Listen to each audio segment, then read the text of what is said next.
My wife and I got into an argument and she said, "Do you want me to call my boyfriend?" "Yeah, call him. I want to find out who this guy is." I slammed my coffee mug on the counter. She pulled out her phone and scrolled to a contact, then hit call before I could see the name. She put it on speaker and set it on the kitchen island between us. The phone rang once, twice, then a voice I knew better than my own answered. "Babe, is everything okay?" It was my brother Drew.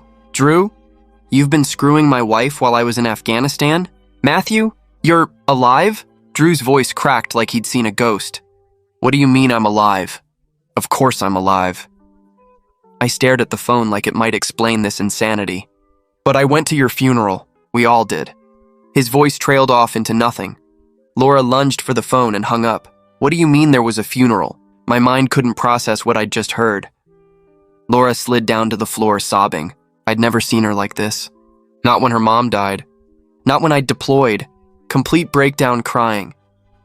She pulled her knees to her chest and rocked back and forth. I knelt beside her, more confused than angry now. "Laura, what funeral? I need you to explain right now." I tried to keep my voice calm. She looked up with eyes so full of pain, I almost forgot she'd been sleeping with my brother. Through hiccuping sobs, she told me about the Facebook message. An anonymous account had messaged her saying I'd been killed in action. IED on patrol. "I called your unit, and they said you were on a classified mission.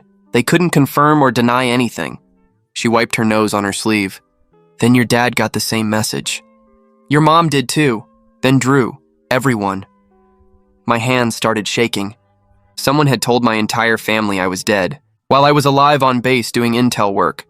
Safe behind walls while they planned my funeral and buried an empty casket with my name on it. "I need to see the message. Now." I helped her stand. She pulled up Facebook on her phone, scrolled back months to a message request. Anonymous account with no profile picture. But the message had details. My unit number, the patrol route we used, the type of IED common in that area. Things that weren't public knowledge. We held the service 2 weeks after the message. Full military honors. The base sent a folded flag. Laura showed me photos from the funeral I'd apparently missed. My parents crying over a casket, Drew giving a eulogy, Laura in a black dress accepting condolences, my high school friends as pallbearers, an entire funeral for someone who wasn't dead, who was doing classified intelligence work and couldn't contact home for months at a time. "When did you and Drew—" I couldn't finish the question. 2 months after the funeral. We were both grieving. It just happened. Fresh tears started. He was there every day, helping with arrangements, dealing with your things. We thought you were gone. I stared at the anonymous message again. Something familiar about the writing style. The way they structured sentences. Military precision but trying to sound civilian. Then I saw it. A phrase I'd heard 100 times. "Ultimate sacrifice for freedom," General Hampton's favorite saying. Oh God, I stood up so fast I knocked over a chair.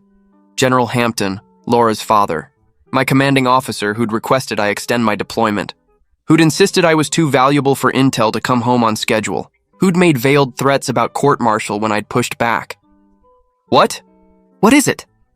Laura struggled to her feet. I showed her the phrase. I watched recognition dawn on her face. Her father had very specific ways of speaking. Patterns we both knew from years of family dinners and military events.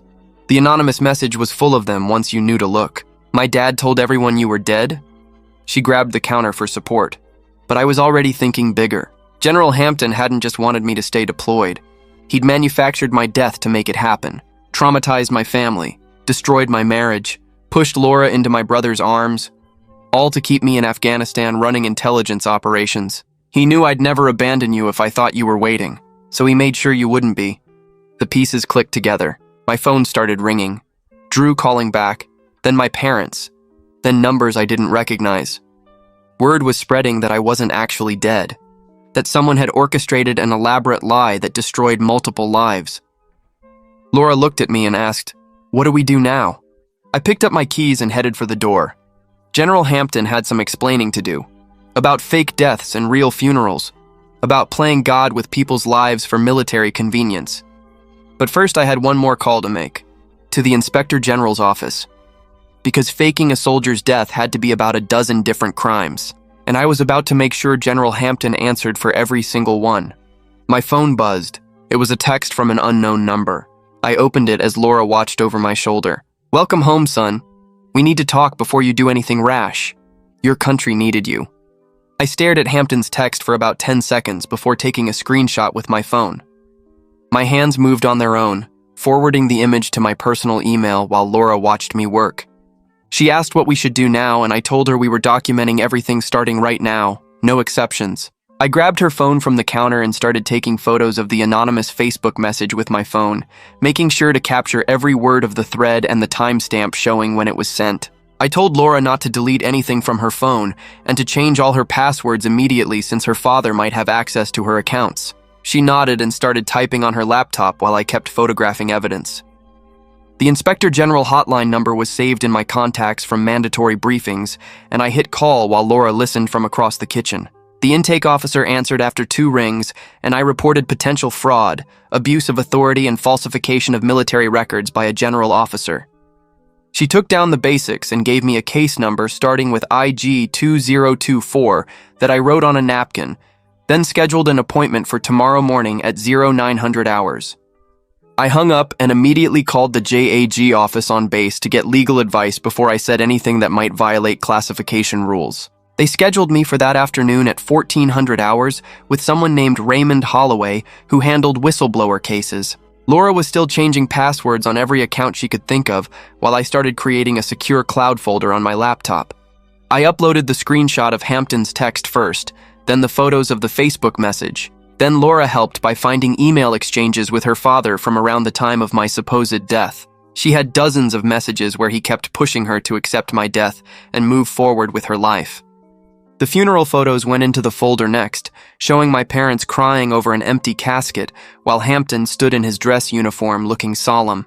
The folded flag presentation letter from the base went in too, signed by someone I'd never heard of but using official letterhead. My phone started buzzing with calls from my parents, but I let them go to voicemail while I kept uploading evidence.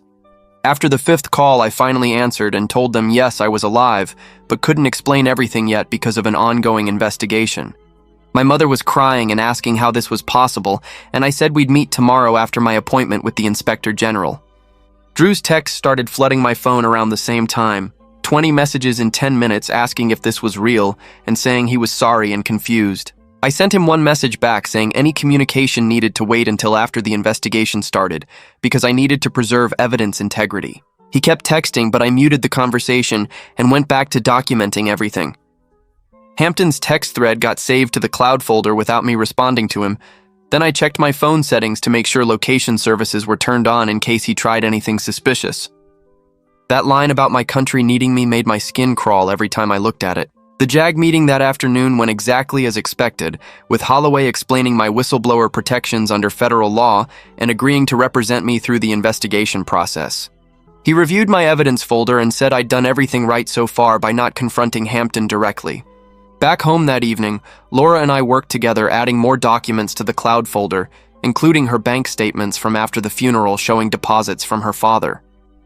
She found old speeches he'd given at military events that we could compare to the anonymous message later. My parents called 3 more times before I answered again, and we agreed to meet at their house tomorrow afternoon after my morning appointment. The calls from numbers I didn't recognize kept coming, but I let them all go to voicemail since I didn't know who might be calling on Hampton's behalf. Late that night, while Laura slept on the couch, I sat at the kitchen table comparing phrases from the anonymous Facebook message to Hampton's old emails and speeches she had saved. The writing patterns matched perfectly with the same comma usage after introductory phrases, the same military terminology like ultimate sacrifice and duty before self, even his favorite patriotic phrases about freedom and service. I highlighted every matching phrase with a yellow marker on printed copies, creating a clear pattern that would be obvious to any investigator. The folder of evidence grew to over 50 files, including screenshots, photos, documents, and comparison sheets showing the writing analysis. My phone buzzed again at 6 a.m. the next morning with Hampton calling directly, but I declined the call and let it go to voicemail per Holloway's advice from yesterday. His message came through a minute later saying we should handle this situation as family and work things out privately without involving outside parties. The condescending tone in his voice when he said family almost made me throw my phone across the room, but I saved the voicemail to the cloud folder instead. Laura woke up and made coffee while I reviewed everything one more time before my appointment, making sure every piece of evidence was backed up in multiple places and organized clearly for the investigator. The drive to the IG office took 20 minutes through morning traffic, and I parked in the visitor lot near the main entrance. Inside the building, I signed in at the desk and waited in hard plastic chairs until a woman in her 40s with short gray hair called my name. Alicia Carr had sharp eyes behind wire glasses, and she led me to a small conference room with a recorder on the table. She turned on the device and had me state my name and swear to tell the truth before sliding my folder of evidence across the table. For the next hour, she went through every document asking questions about dates and times while taking notes on a yellow pad. She kept coming back to the timeline of the fake death message and when the funeral happened compared to my actual deployment schedule. Her pen moved fast across the paper when I showed her the comparison between Hampton's writing and the anonymous message. She made copies of everything and gave me a receipt with a case number before saying she'd be in touch soon.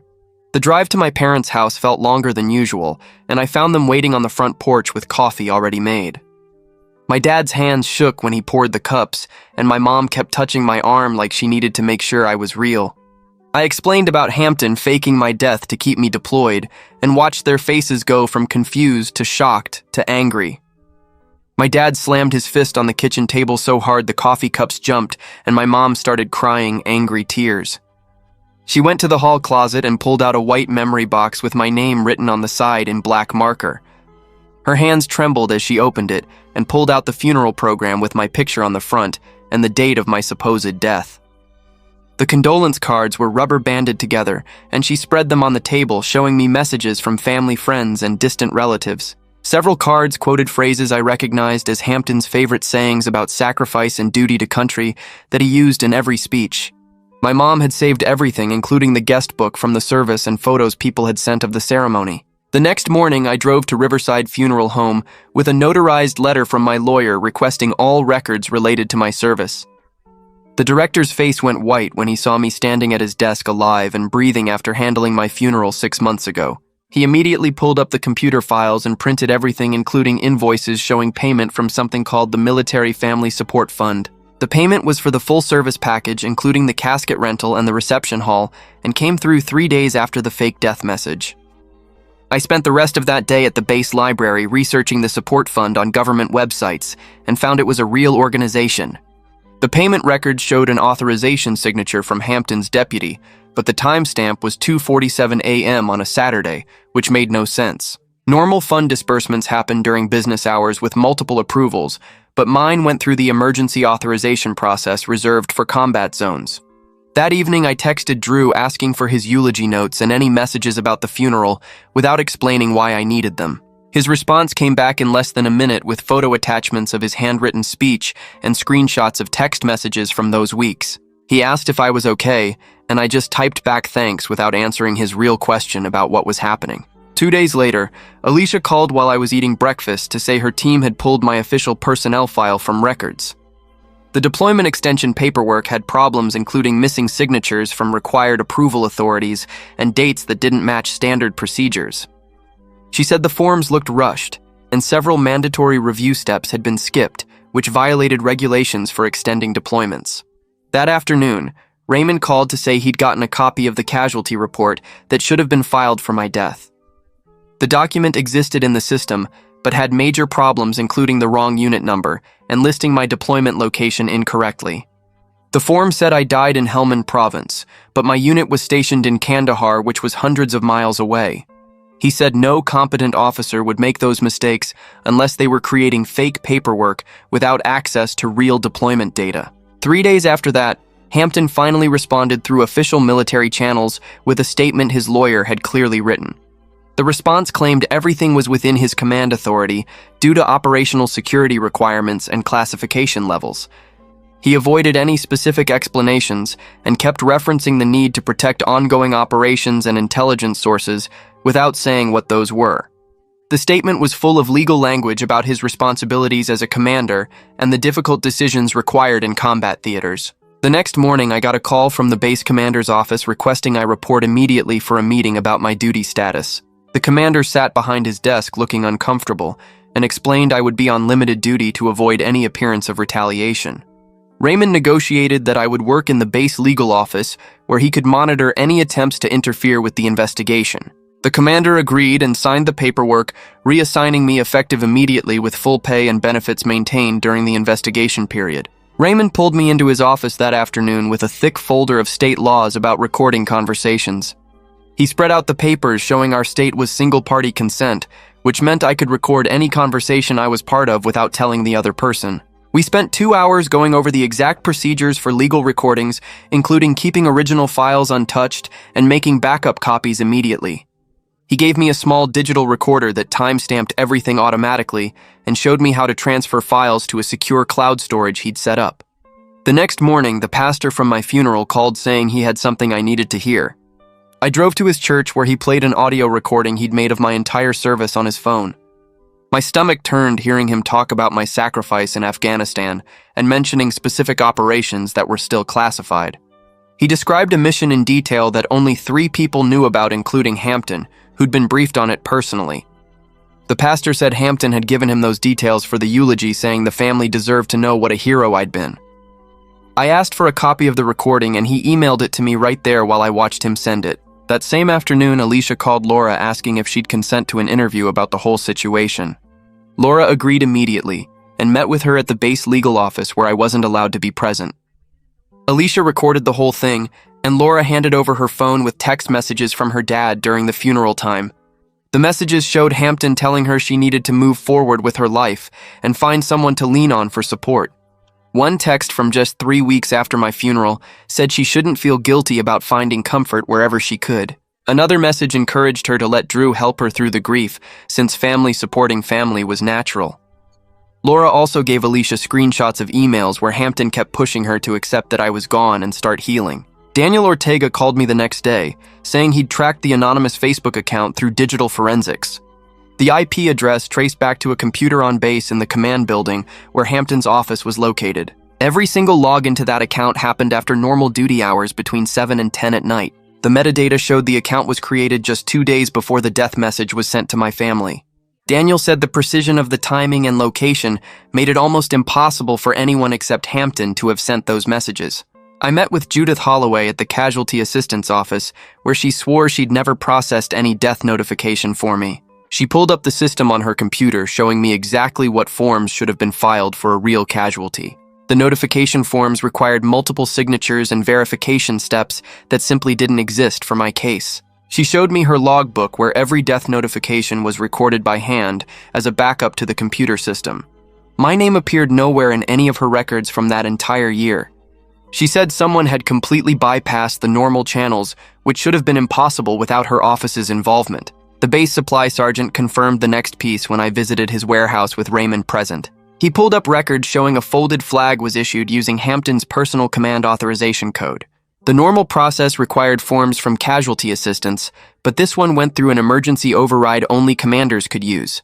The timestamp showed it was processed at 11:30 at night, which made no sense for a standard requisition. He printed out the record showing Hampton's digital signature, authorizing the flag for my funeral service. My phone started buzzing with messages from guys in my unit who'd heard I was back and alive. 3 of them called within an hour saying they remembered when Laura had called the unit trying to verify my death. They'd been told I was on a classified mission and ordered not to discuss anything about my status with anyone. The duty officer had specifically said any questions about me should be referred to Hampton's office directly. One guy said he thought it was weird at the time, but figured it was just standard operational security stuff. Another said Hampton had personally briefed them about not confirming or denying anything related to my deployment status. Drew texted asking if we could meet, and I agreed, but only with Raymond present at a coffee shop off base. Drew showed up looking terrible with bags under his eyes and his hands shaking when he picked up his cup. He told us Hampton had basically lived at the house for weeks after the funeral, constantly talking about moving forward. Every conversation somehow turned to Laura needing support and not being alone during such a hard time. Drew said Hampton kept mentioning how important it was for family to take care of each other in times of loss. He admitted now that Hampton had been pushing them together, but at the time it felt like natural grief support. The next morning, Alicia's team found base security footage that changed everything about the case. The cameras showed Hampton entering the command building at the exact times the Facebook account was active. One video showed him badging in at 7:15, and the account logged in at 7:22 that same night. Another night he entered at 8:40, and the account became active at 8:47. The correlation was perfect for every single login over the 2-week period when the messages were sent. A journalist from the local paper called my cell asking for a comment about the investigation. I immediately handed the phone to Raymond, who told the reporter we couldn't discuss an ongoing investigation. The reporter said other sources were already talking, and the story would run with or without our input. Raymond negotiated a delay, asking them to hold the story until the investigation reached certain milestones. The reporter agreed but warned us that other outlets were sniffing around and wouldn't wait as long. 2 days later, Raymond called me at work saying Hampton's lawyer wanted to meet about a possible resolution to avoid any messy legal proceedings. I drove to Raymond's office where he played the voicemail on speaker, some guy with a smooth voice talking about operational security misunderstandings and how we could handle this quietly between professionals. Raymond picked up his desk phone and called the lawyer back while I listened, telling him to expect federal charges for fraud, false statements, and abuse of authority. The lawyer started talking about national security considerations, but Raymond cut him off saying the evidence was already with the DOJ and hung up. That same afternoon, Laura texted asking if I could come by the house because she'd found something on her old tablet she thought I should see.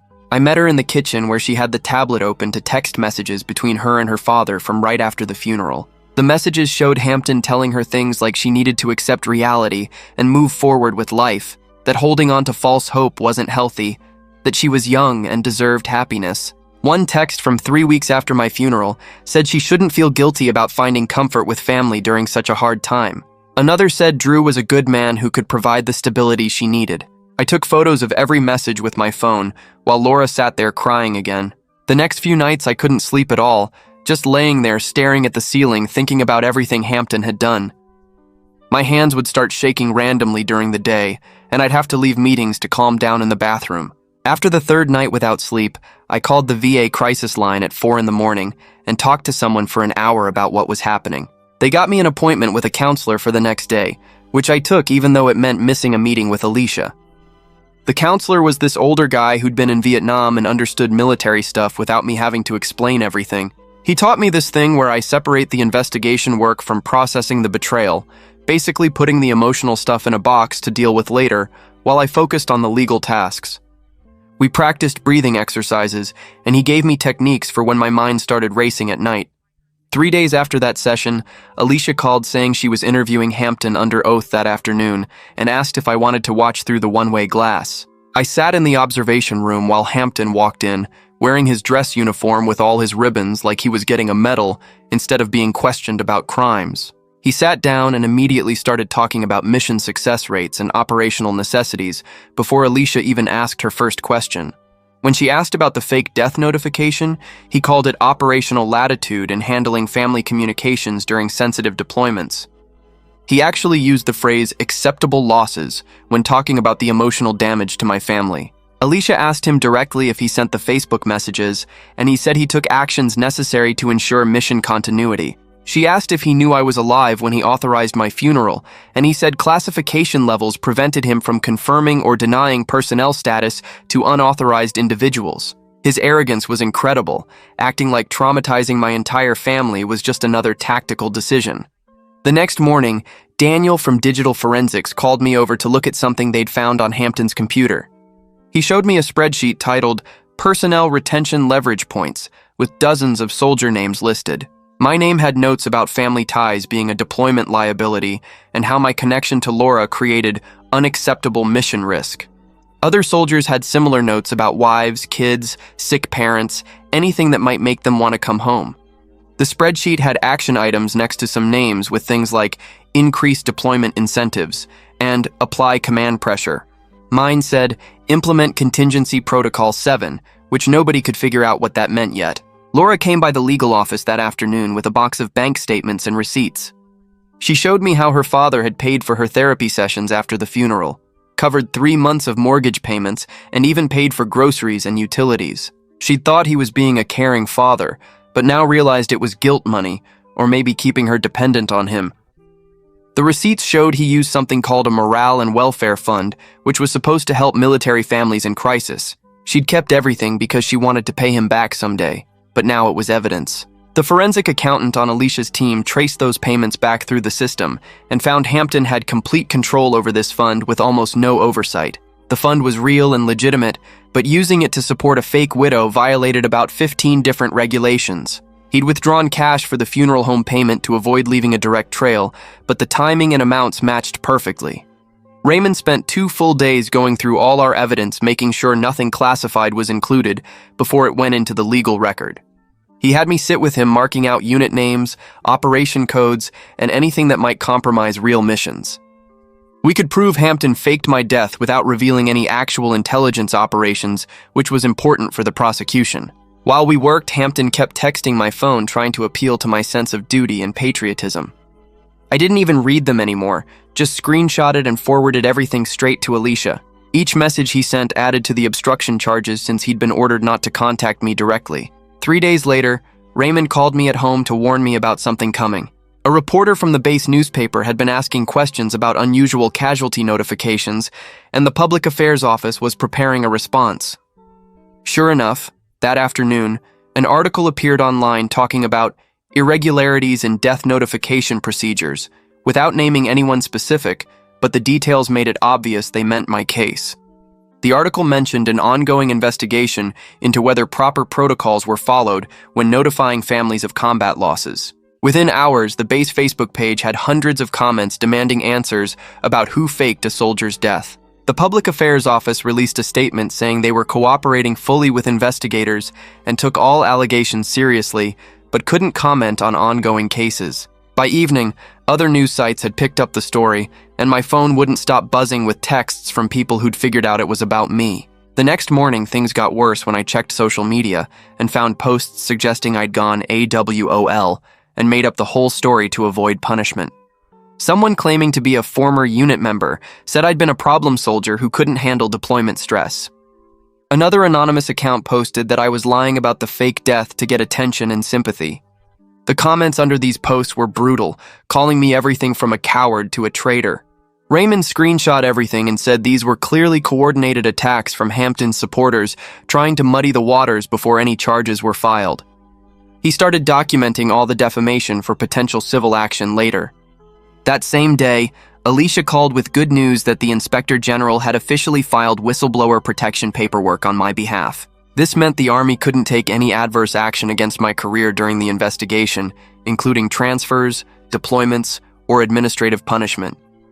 The protection extended until the case was completely resolved, which could take months or even years.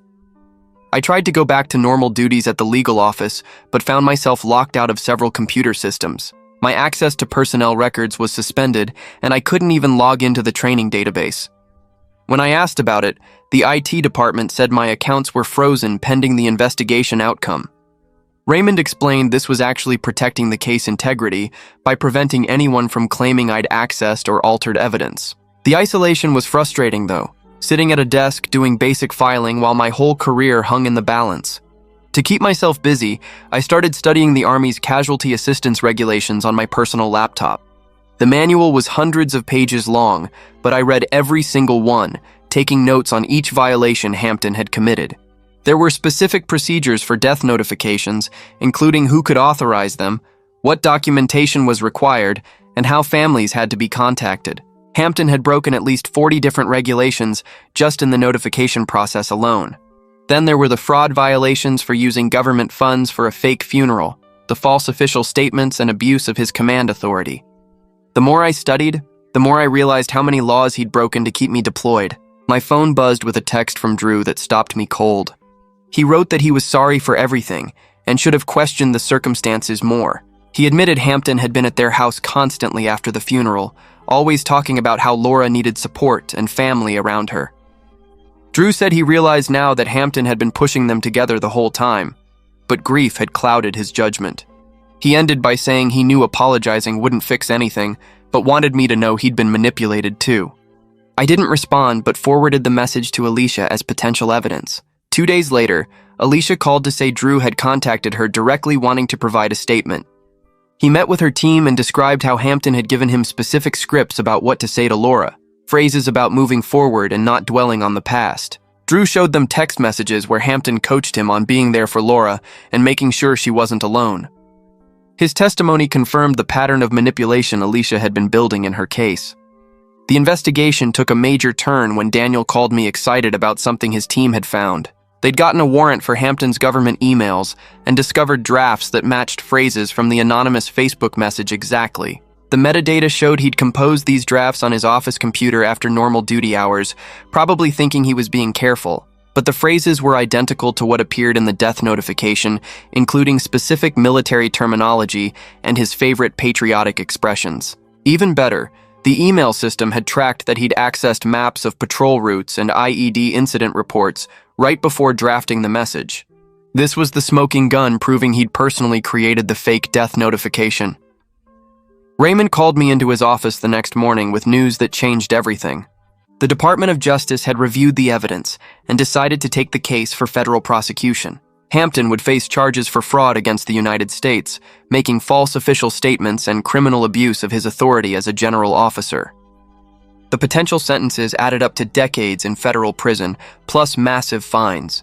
Raymond said the prosecutors were confident they had enough evidence for conviction, but wanted one more piece to seal the case completely.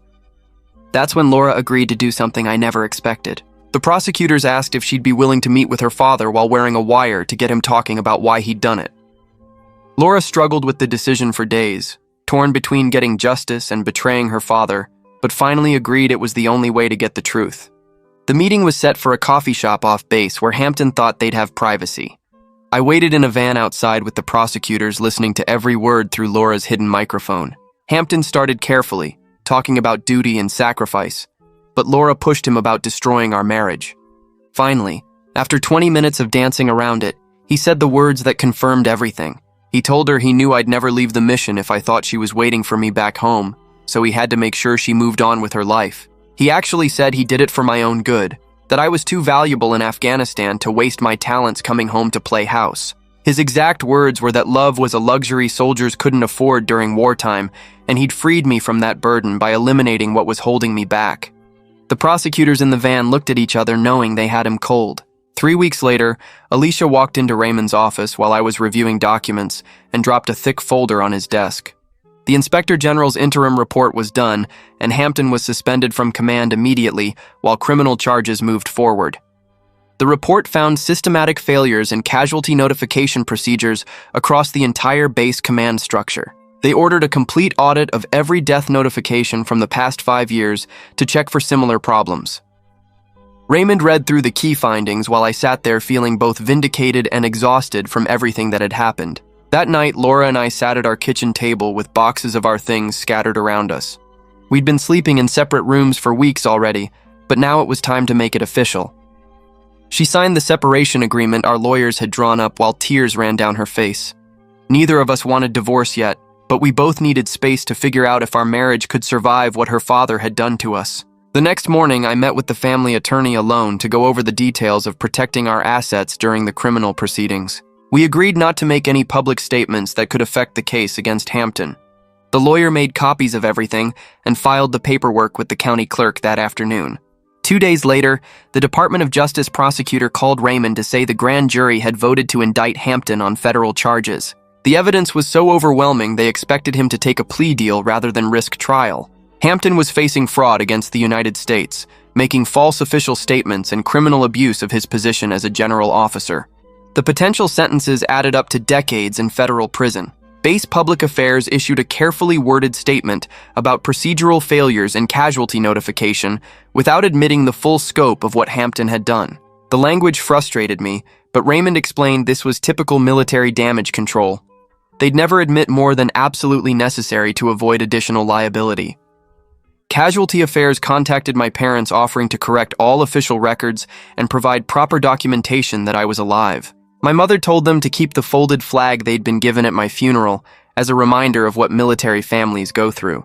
She hung it in their living room with a note underneath about the price of blind trust in authority. The following week, I spent 5 hours in a secure facility providing sworn testimony to the DOJ prosecutors. I detailed every aspect of the deception within classification boundaries, showing them my documentation and timeline.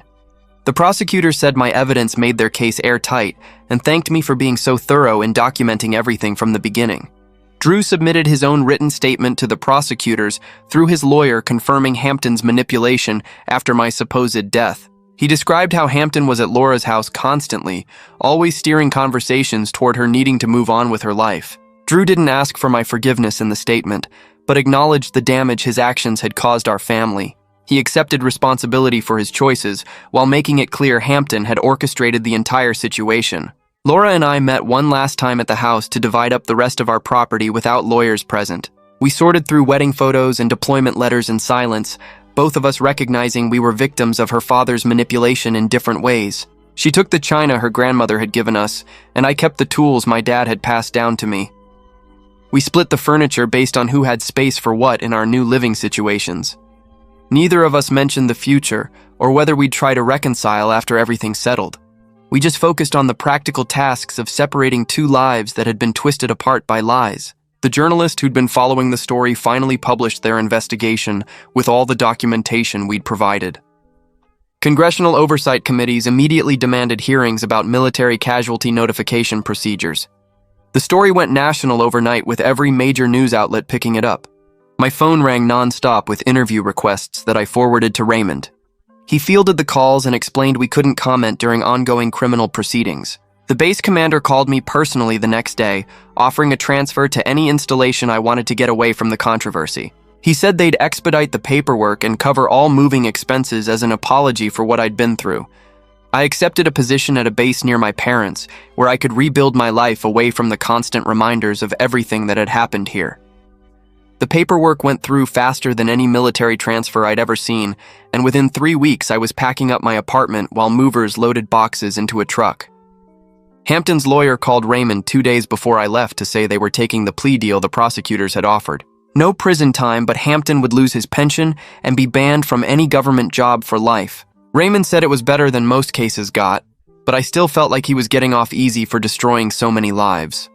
The prosecutors explained that proving intent beyond reasonable doubt would be harder than we thought, so the plea was our best shot at any justice. I signed off on the victim impact statement they'd use at sentencing and tried not to think about how light the punishment seemed. Hampton released a statement through his lawyer about his, quote, overzealous dedication to mission success, unquote, that made my blood boil. No direct apology, and no admission that what he did was wrong, just some garbage about serving his country with too much passion. My dad called it typical officer covering his ass while my mom wanted him in prison, but we all knew this was the best we'd get. The base commander asked me to come to his office my last day on base for what he called an unofficial meeting. He closed the door and told me the military had failed to protect me from abuse of power, and he was personally sorry for what I'd gone through. Off the record, he said, but he wanted me to know the institution recognized its failure, even if they couldn't say it publicly. I appreciated the gesture, even though it didn't fix anything. My parents had kept the folded flag from my fake funeral in their living room like some kind of shrine, so I wrote them a long letter explaining everything and drove it over with a box to put the flag in. They read it together on the couch while I sat in Dad's recliner, watching their faces change from confusion to understanding to anger and back again. Mom said they'd keep displaying it with a note she wrote about how truth was the highest form of honor, and Dad nodded like that settled something important. Drew texted asking if we could talk before I left town, and I agreed to meet him at a coffee shop downtown where we wouldn't run into anyone we knew. We sat at a corner table and worked out how we'd handle family events going forward, since avoiding each other forever wasn't realistic with our parents getting older.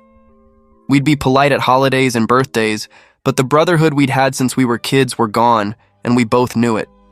He didn't ask for forgiveness, and I didn't offer it because some things can't be fixed with words. Laura and I met at the lawyer's office to sign separation papers, making everything official and dividing up the last of our shared accounts. We agreed to stay respectful at any family gatherings, and both started seeing therapists separately to work through everything before making final divorce decisions. She looked smaller somehow sitting across that conference table signing papers, and I realized we were both victims of her father's manipulation in different ways. The drive to my new base took 2 days, and I spent most of it thinking about how different everything would be starting over in a new place. Setting up my new apartment near my parents felt strange after years of military housing, but having them close by helped more than I expected. The new unit didn't know my whole story, which was exactly what I needed to focus on work without constant reminders. Therapy at the VA started slow, but after a few months I could talk about everything without my hands shaking or my chest getting tight. 9 months after that nightmare homecoming, I was running intel briefs at my new assignment and building something like a normal life. The justice wasn't perfect since Hampton avoided prison, but at least the truth was public, and he faced real consequences for playing God with people's lives. Some nights I still woke up angry about everything stolen from me, but most days I focused on moving forward because living well was the only revenge that actually mattered. My therapist said healing wasn't linear, and some days would be harder than others, but I was making progress. The story had made national news and prompted new oversight rules for casualty notifications, though that felt like closing the barn door after the horses were gone. I kept all the documentation in a filing cabinet, partly for any future legal needs, but mostly as proof that it really happened when sometimes it felt too crazy to be real. And that's how it went down. Thanks for tagging along with me. We'll do it again whenever you're back.